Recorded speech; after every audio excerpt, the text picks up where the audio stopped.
교회에서 지키는 어버이 주일입니다.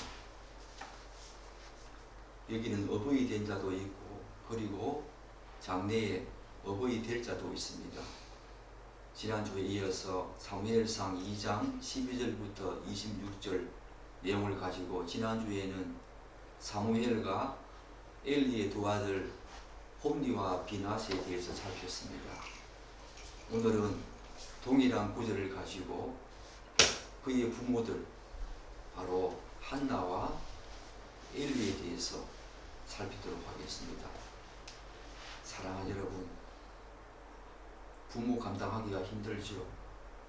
또한 자녀로서 부모에게 대하는 모습들, 오늘 많은 가정들이 깨어지는 이 상황 속에서 우리가 말씀으로, 하나님이 말씀으로 부모로서 자녀로서 잘 섬기고 양육되어지고 또한 잘 가르친다는 것은 너무나 귀한 시대가 되었습니다.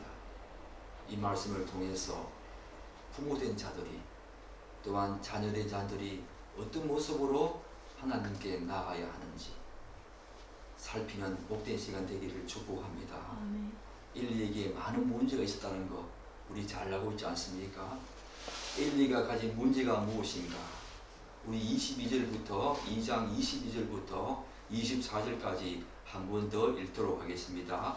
엘리가 매우 늙었더니 그의 아들들이 온 이스라엘에게 행한 모든 일과 회막문에서 수동드는 여인들과 동침하였음을 듣고 그들에게 이르되 너희가 어찌하여 이런 일을 하느냐? 내가 너희의 악행을 이 모든 백성에게서 듣노라. 내 아들들아 그리하지 말라. 내게 들리는 소문이 좋지 아니하니라. 너희가 여호와의 백성으로 범죄하게 하는도다.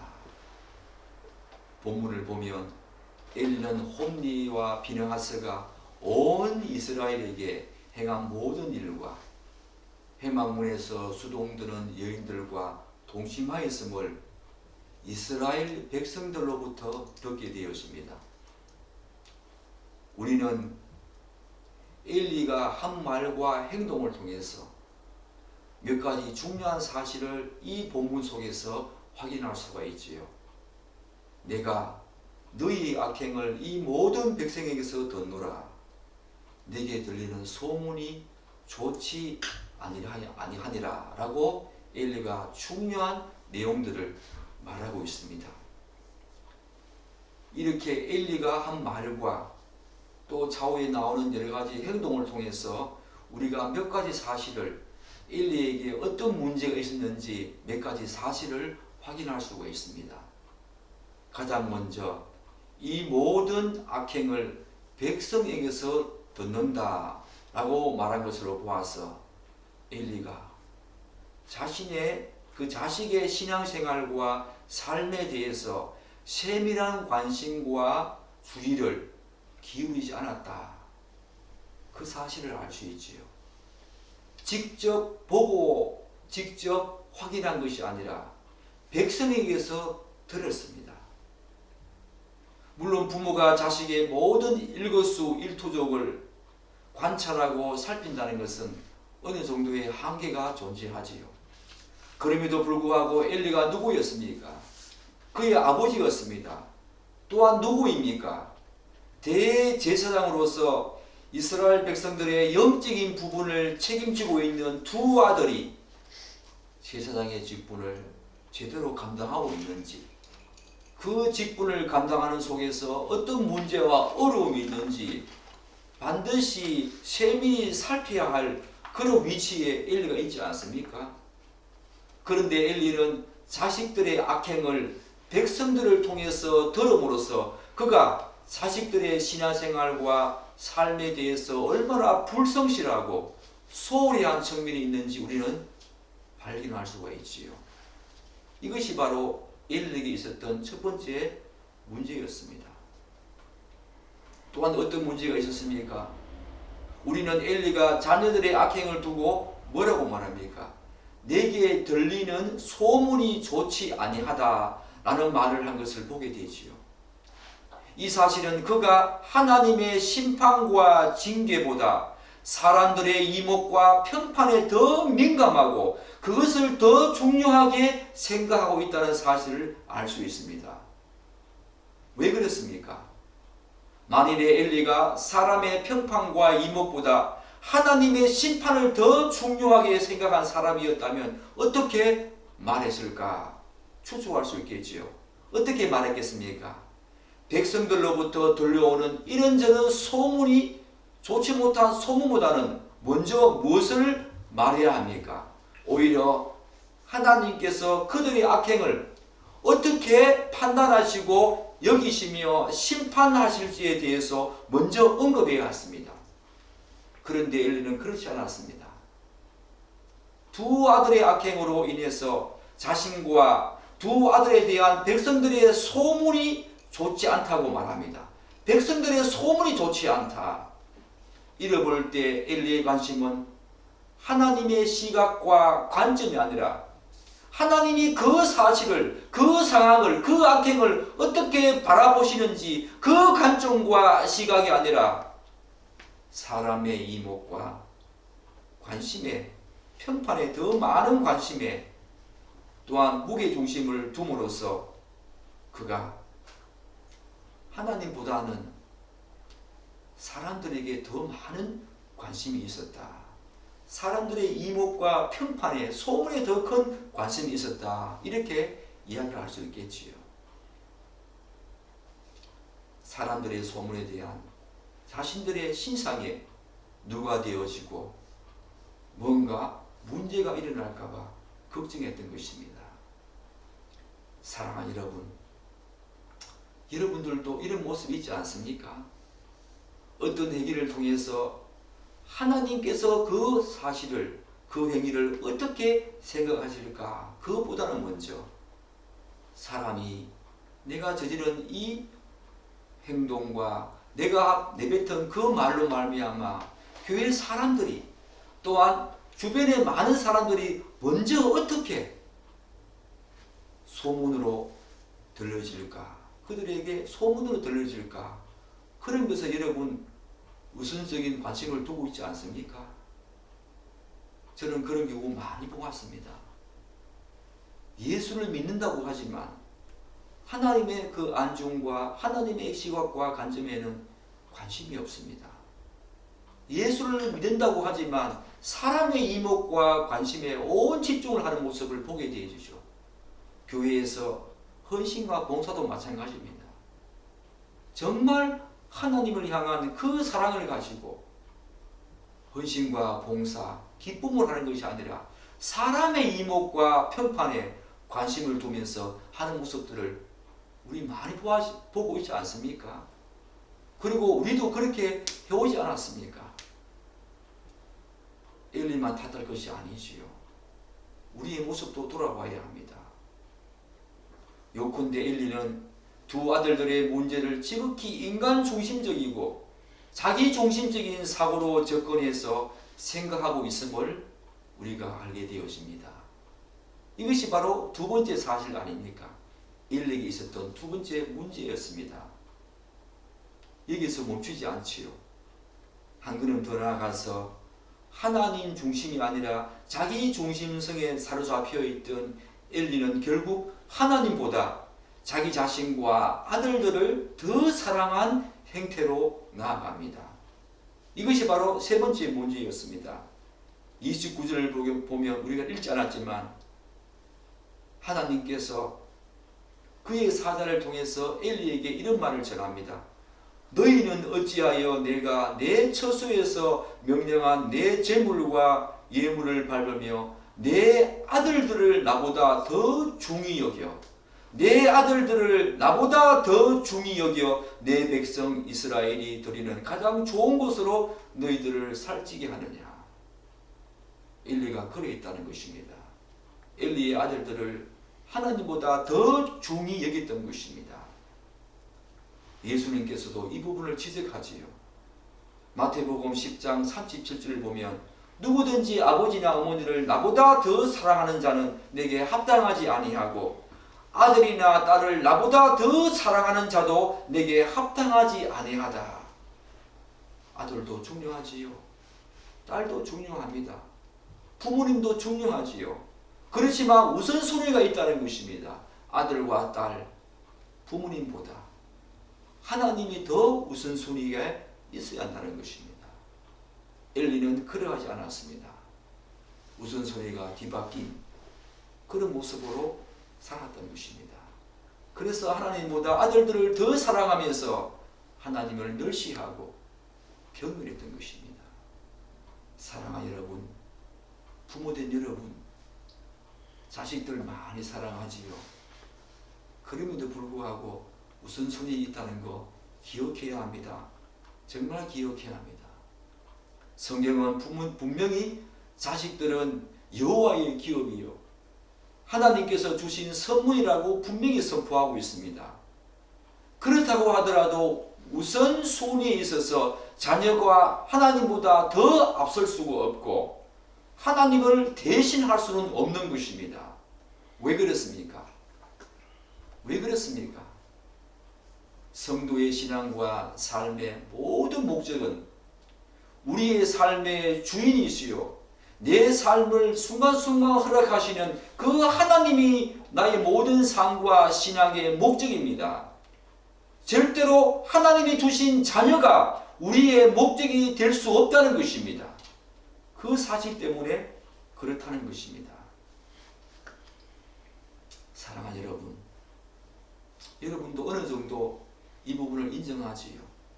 순간순간마다 우선순위가 뒤바뀌는 모습을 보게 되었습니다. 엘리는 그런 부분이 심했지요. 그렇다면 왜 엘리는 하나님보다 그의 아들들을 더 사랑하고 중히 여겼을까? 사랑하는 여러분, 이런 의문점을 가지고 본문을 읽었습니까? 왜 그랬을까? 한 가지 확실한 사실은 본문이 말하기를 이때 엘리의 나이가 매우 늙었더니 매우 많았다고 말합니다. 반면에 그의 아들들을 두고는 소년이었다. 17절 보게 되면 곧 소년이었다. 영어에 보면 영맨, 젊은 사람이라고 언급한 점으로 미루어 볼 때 엘리는 꽤 나이가 많은 시점에서 두 아들들을 얻었다고 그렇게 볼 수 있지요. 그러니 홈리와 비나스가 얼마나 그에게 귀하고 사랑스러웠겠습니까? 그렇다 보니 인간적인 본성과 정의에 끌려서 하나님보다 두 아들을 더 사랑하는 결과를 낳았을 것이라고 저는 추측합니다. 나이가 많아지면 또한 어떤 모습이 있겠습니까? 모든 것이 게을러집니다. 귀찮아집니다.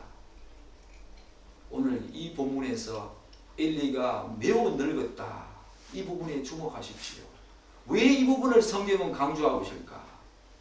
모든 사람이 나이가 많고 늙는다고 하더라도 모든 사람이 엘리와 같은 모습은 아니라는 것입니다.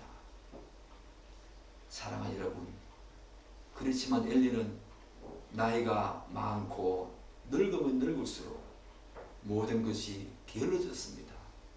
귀찮아졌습니다. 소홀하게 되었습니다. 그래서 자녀의 어떤 삶과 신앙에도 아무래도 소홀했겠지요. 지금까지 살펴본 몇 가지 정황을 고려할 때 당시 엘리의 문제는 다름 아닌 이 모든 것을 합치게 되면 어떤 문제입니까? 이 세 가지 문제 이외에 많은 문제들이 있지만 오늘 제가 말씀드린 중요한 세 가지 문제, 이 문제의 가장 기저에는 무엇이 있겠습니까? 바로 심각한 영적인 문제가 그에게 있었던 것입니다.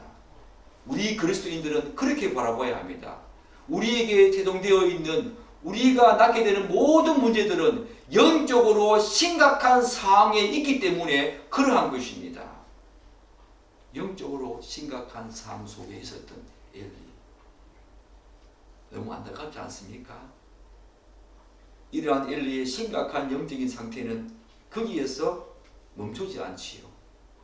당연히 두 아들의 악행을 처리하는 과정에서도 문제를 드러냅니다. 24절 보면 내 아들들아 그리하지 말라. 25절에 보면 사람이 사람에게 범죄하면 하나님이 심판하시려니와 만일 사람이 여호와께 범죄하면 누가 그를 위하여 강구하겠느냐 하되 라고 말합니다. 오늘 본문 25절에서 엘리는 그의 아들들이 분명히 여호와께 범죄한 사실을 언급하면서 그런 악행은 하나님을 모독하는 것이고 더 이상의 속죄를 구할 수 없다고 경고까지 합니다. 그렇지 않습니까? 이렇듯 엘리는 그의 아들들의 악행이 하나님을 모독하는 행위이며 또한 그런 죄악은 더 이상의 속죄를 구할 수 없을 정도로 심각한 상황임을 정확히 말하고 있습니다. 성경대로 말하고 있는 거지요. 교리적으로 분명히 정확한 지적을 하고 있습니다. 엘리가. 그런데 문제가 무엇입니까? 그에 대한 합당한 권징과 처벌을 제대로 하고 있지 않다는 것입니다. 단지 무엇으로 대신합니까? 이 말 한마디로 대신합니다.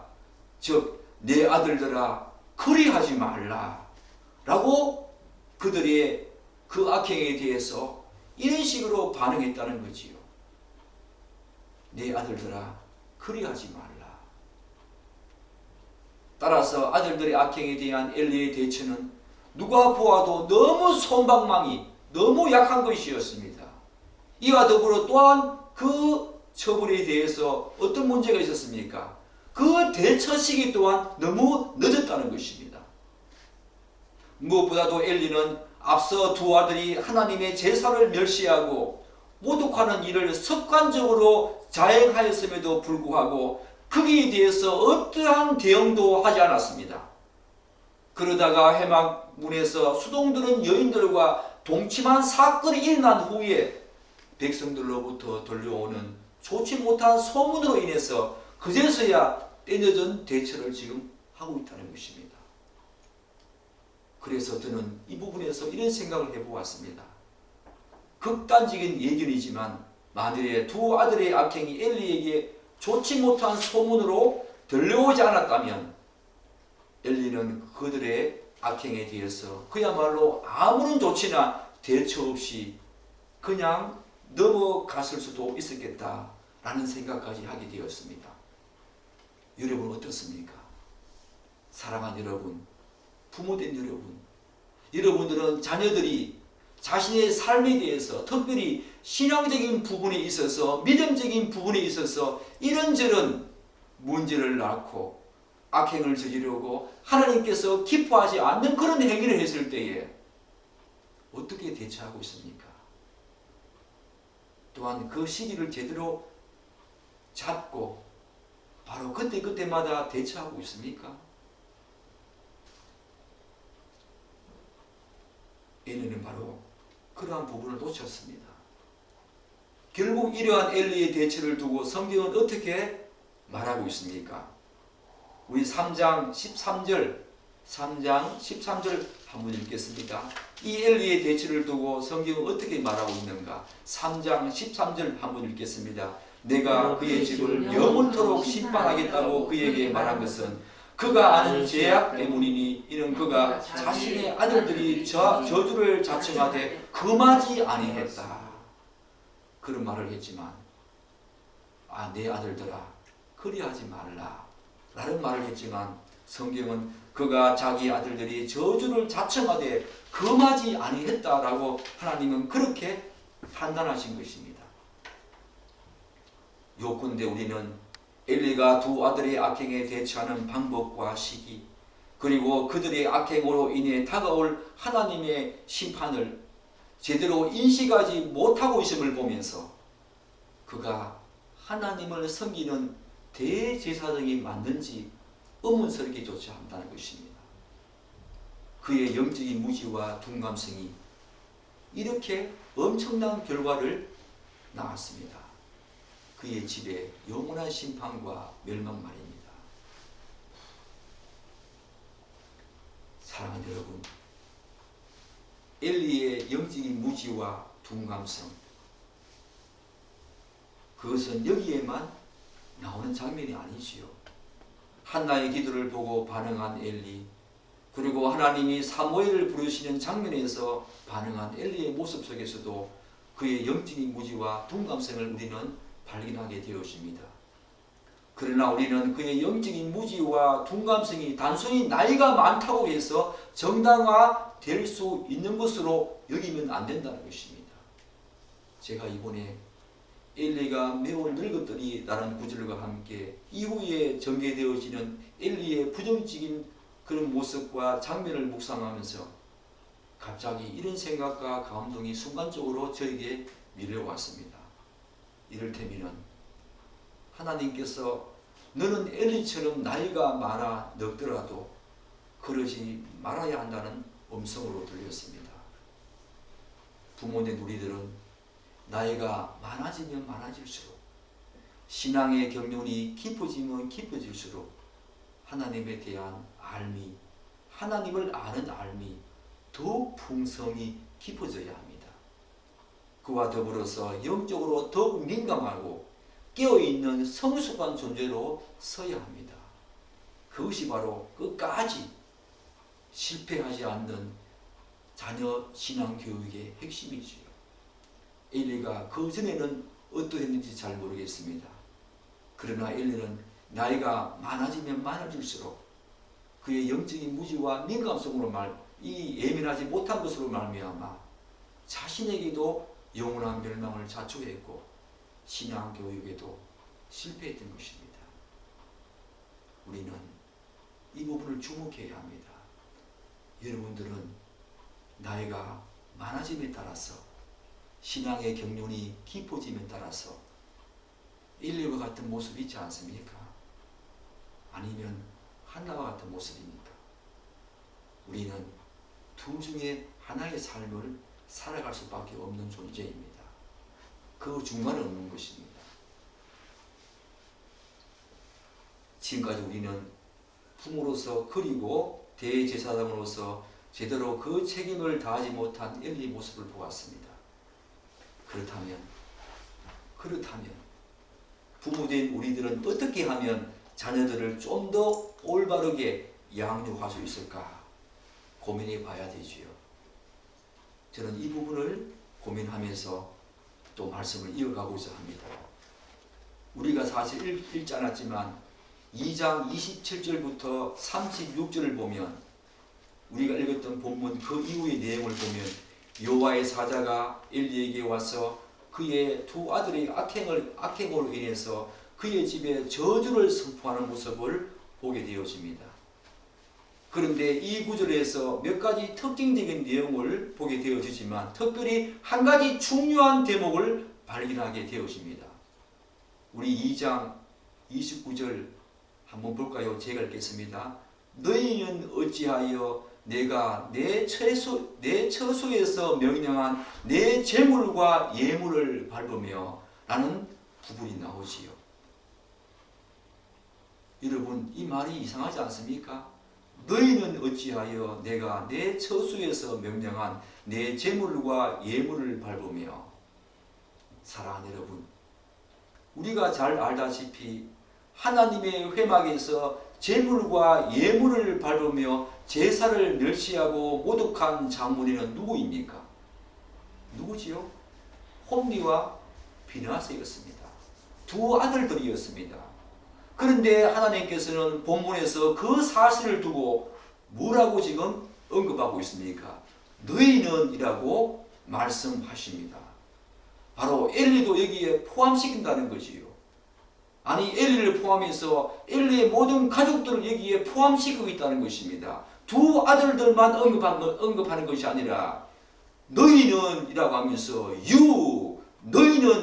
너희는 이라고 하면서 엘리까지, 적어도 엘리까지 포함시키고 더 확장해서는 엘리의 모든 가족들을 다 포함시켜서 너희는 어찌하여 내가 내 처소에서 명령한 내 제물과 예물을 밟았느냐라고 말하고 있는 부분 주목해야 합니다. 사실 제사를 멸시하고 하나님의 예물을 탈취한 그 악행에 홈리와 비느하스가 그 중심에 서 있었지만 그들의 부모인 엘리도 예가 아님을 지금 상기시키고 있는 것이에요. 우리가 올바른 자녀 교육할 때 바로 이 부분에 주목해야 합니다. 우리는 구약의 다른 곳에서도 이와 유사한 장면을 보게 되었습니다. 어떤 모습입니까? 이를테면 수많은 선지자들이 기도하는 내용을 보게 되면 한 가지 중요한 사실, 공통점을 발견하게 되어지지요. 그게 뭔지 아십니까?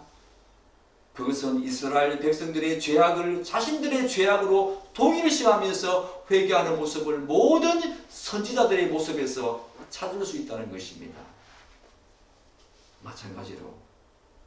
마찬가지로 본문을 보면 하나님께서는 엘리의 두 아들들의 죄악을 엘리의 죄악으로 동일시하면서 너희는 이라고 엘리의 죄악으로 동일시하면서 그에게 섬뜩한 저주와 심판을 지금 선포하고 있다는 것입니다.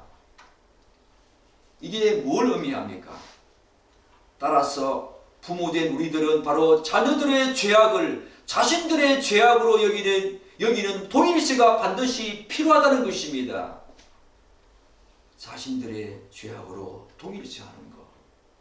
자녀들의 죄악을 자녀들의 죄악으로만 멈추는 것이 아니라 그들의 죄악으로만 그냥 판정하고 규정하는 것이 아니라 부모인 나로 부모인 우리들의 죄악으로 동일시해야 한다는 것입니다. 너희는 이라고 엘리까지 예가 아닌 그 말을 상기해 보십시오.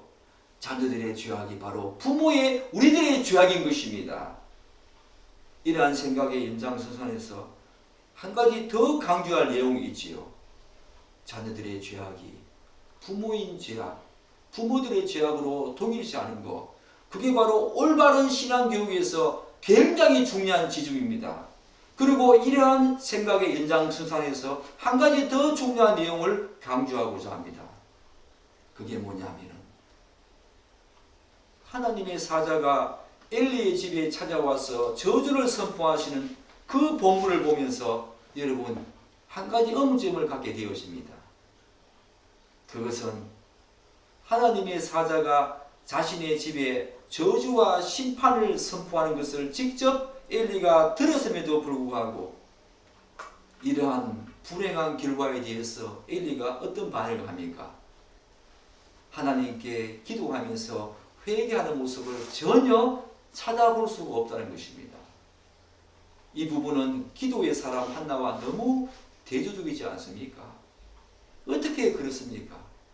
자신의 집에 저주와 심판, 멸망을 선포하는 그 상황 속에서 엘리가 한나처럼 통곡하면서 하나님께 나아가며 그분께 회개하는 모습, 그것이 바로 신앙인으로서 당연하지 않습니까? 바로 영적으로 무지하고 둔감하게 되면 죄악에 대해서 제대로 인식하지 못할 뿐만 아니라 회개하는 모습 없어집니다. 거의 회개를 하지 않습니다. 여러분들은 어떻습니까? 여러분의 영이 살아있다는 것은 내 마음속에 작은 죄악이라도 날마다 주님 앞에 나아가서 회개하는 모습 있어야 합니다. 엘리는 그러하지 않았습니다. 어떻게 그랬을까? 우리는 엄증을 가지게 되지요. 이러한 엘리의 모습은 뒤이은 3장에서 사무엘이 또다시 엘리의 집에 내려질 저주와 심판을 듣고 그 후에 이 사실을 엘리에게 전해 주었음에도 불구하고 동일하게 회개하지 않습니다. 3장에서 하나님께서 사무엘아 사무엘아 부르지 않습니까? 사무엘을 부른 그 하나님께서 이제 홈리와 비나서 대신에 사무엘을 하나님의 선지자로 세울 것을 말씀하시면서 엘리의 집에 있을 저주와 심판에 대해서 경고하는 모습을 보게 되었습니다. 이때 엘리가 사무엘에게 하나님께서 너에게 무슨 말씀을 하시더냐? 숨김없이 말하라고 하는 모습을 보게 되었습니다. 그때 엘리에게 했던 동일한 내용을 사무엘이 듣고 그 심판과 저주가 영원한 멸망이 그의 집에 있을 것이라고 엘리에게 분명히 말해줍니다. 그런데 여전히 기도하거나 회개하는 모습 전혀 발견할 수가 없다는 것입니다. 이상하지 않습니까? 그러면서 3장 18절 한번 보십시오. 3장 18절에 이런 말을 하지요. 엘리가 사무엘이 그것을 그에게 자세히 말하고 조금도 숨기지 아니하니 그가 이르되 이는 여호와이시니 선하신 대로 하실 것이니라 하니라.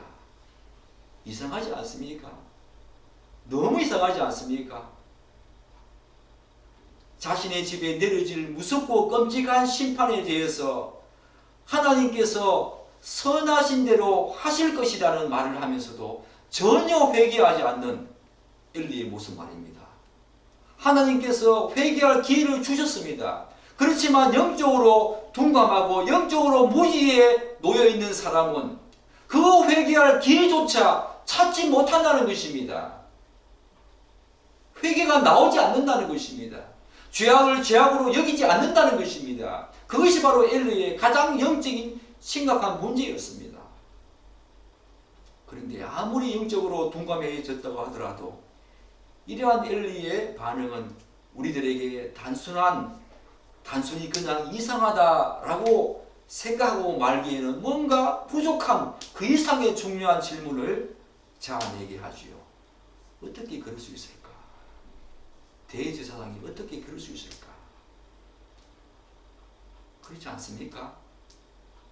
결국 영적인 둔감성으로 인해서 회개하지 않는 엘리가 자신과 집안의 멸망과 파멸을 자초하는 모습을 바라보면서 부모된 여러분과 저는 자신과 자녀들의 죄악에 대해서 반드시 동일시하면서 회개하는 것이 얼마나 중요한가 깨닫게 되어진다는 것입니다. 그것이 바로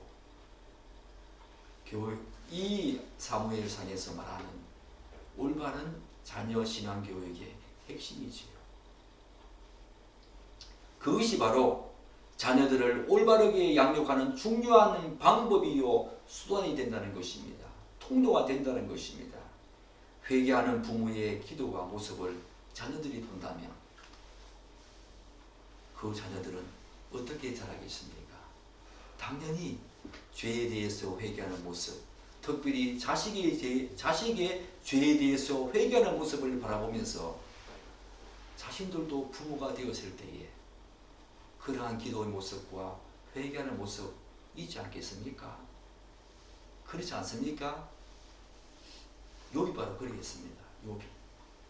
욥기 1장 5절을 보면 욥이 자녀들이 차례대로 잔치를 끝내면 생일을 할 때마다 모든 자녀들이 다 모여서 잔치를 했습니다. 근데 자녀들이 차례대로 잔치를 끝내면 항상 그들을 불러서 성결하게 하고 그들의 명수대로 번제를 드렸다고 말합니다. 그리고 욥이 이런 말을 합니다. 혹시 내 아들들이 죄를 범하여 마음으로 하나님을 욕되게 하였을까 합니다. 행위로서도 중요하지만 마음으로까지 하나님을 욕되게 하였을까? 욥이 자신들의 그 자식들의 그 마음까지 살피면서 그 마음속으로 하나님의 마음을 제대로 알지 못하고 욕되게 했을까 염려하고 걱정하면서 번제를 드린 이 욥을 보십시오. 이 욥을 보십시오. 우리의 모습이 되어야 합니다. 자, 이제 마지막 걸음으로 나아가겠습니다. 한 걸음 더 나아가서 엘리와 한나에게 발견할 수 있는 한 가지 중요한 차이점을 바라보면서 부모된 우리들이 어떻게 자녀 교육을 시켜야 하는가 분명히 알 수 있지요. 2장 18절과 19절 함께 읽겠습니다. 사무엘은 어렸을 때에 세마포 에봇을 입고 여호와 앞에서 섬겼더라. 그의 어머니가 매년 드리는 제사를 드리러 그의 남편과 함께 올라갈 때마다 작은 겉옷을 지어다가 그에게 주었더니. 사랑하는 여러분, 여기서 한나가 하나님께 서원하여 낳은 사무엘은 어릴 적부터 모든 제사장이 입는 세마포 에봇 겉옷입니다. 이것은 일반적인 제사장이 입는 옷이었습니다. 세마포 에봇을 입고 하나님 앞에서 사무엘이 섬겼습니다. 이 말이 무엇을 의미합니까? 사무엘은 제사장이 아니었습니다. 제사장이 아닌 사무엘이 제사장이 입는 옷을 입고 여호와를 섬겼다는 것은 그가 본격적으로 하나님의 성소에서 봉사하는 직무를 어릴 적부터 수행했다는 것을 의미합니다. 그리고 어머니 한나는 매년 성소에 올라갈 때마다 어린 사무엘을 위해서 제사장이 입는 겉옷을, 작은 겉옷을 만들어서 그에게 주었다고 본문은 말하고 있습니다. 여기에서 한나의 행위를 보십시오. 우리는 한나의 이러한 행위를 보면서 무엇을 알 수 있습니까? 이게 바로 이 한나의 행위를 통해서 올바른 자녀 신앙 교육이 어떤 것인가 분명히 알 수 있습니다.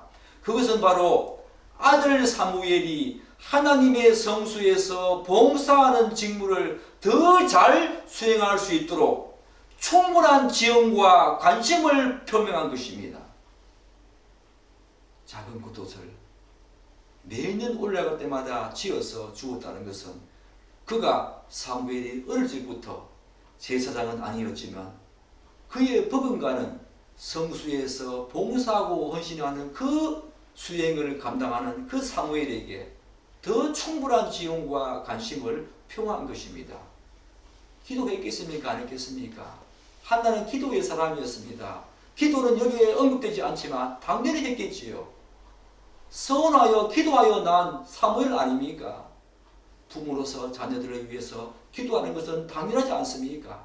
기도와 함께 이런 충분한 지원과 관심을 표명한 한나. 인류와 너무 대조적이지 않습니까? 더군다나 매년 그러했다는 것은 어린 사무엘에 대한 이 한나의 신앙 교육이 이례적이고 혹은 산발적인 경우로 그친 것이 아니라 연속성과 지속성을 견지하면서 계속적으로 그러했다는 것입니다. 이 내용은 자녀를 둔 모든 그리스도인 부모들이 반드시 숙지해야 될 두 가지 중요한 요소를 여기에 교훈하고 있지요. 한 가지는 어릴 적 신앙 교육의 영향력은 그 어느 시기보다 더 강력한 효과를 낳는다는 것입니다. 저절된 그때부터 바로 한나는 철저한 신앙 교육을 사무엘에게 했던 것입니다. 어릴 적 영향력은 더 큰 것입니다. 신앙 교육은 어릴 적부터 이루어져야 한다는 것입니다. 다른 한 가지가 무엇입니까? 한나의 이런 모습 속에서 신앙 교육은 이례적이거나 단회적으로 그치면 안 되고 계속성과 연속성을 견지해야만 더 효과적이라는 것입니다. 어린 사무엘을 향한 한나의 신앙 교육은 바로 그러했습니다. 사랑하는 여러분, 여러분들은 한나와 같이 하고 있지요. 부모된 여러분, 한나와처럼 자녀들을 위해서 기도하고 이례적이거나 단회적인 그 모습이 아니라 계속성과 또한 연속성을 가지고 그 자녀들을 위해서 기도하며 신앙교육하고 있지요. 지금이라도 늦지 않습니다. 어릴 적이면 더 좋겠지만 지금이라도 늦지 않습니다. 함께 모여서 기도하며 말씀 공부하고 중요한 신앙책들을 읽는다는 것, 그것은 너무너무 귀한 것입니다. 사랑하는 부모님 여러분, 그리스도인 부모된 여러분, 한나처럼 사무엘을 이런 식으로 신앙교육했던 한나처럼 이런 모습으로 자녀들을 세워갑시다. 정말 이 땅에 하나님이 원하시는 귀한 자녀들이 곳곳에 세워지기 위해서는 지금부터 이 시간부터 여기서부터 우리들은 한나와 같은 신앙교육으로 나아가야 합니다. 그러기 위해서는 먼저 우리의 영적인 이 무지와 둔감성에서 벗어나야 합니다. 늘 말씀과 기도로서 부모들이 먼저 영적으로 깨어 있어야 합니다. 성숙해져야 합니다. 그런 상태에서 자녀들에게 이러한 신앙교육이 나오지요. 여러분의 자녀들이 이 땅을 살리고 하나님께 영광 올려드리는 그런 귀한 자녀들로 이 땅을 살리고 이 땅을 다시 한 번 더 하나님께 영광 올려드리는 그런 나라로 만들어가는데 여러분의 자녀들이 곳곳에서 세워지기를 축복하고 기대합니다. 기도하겠습니다.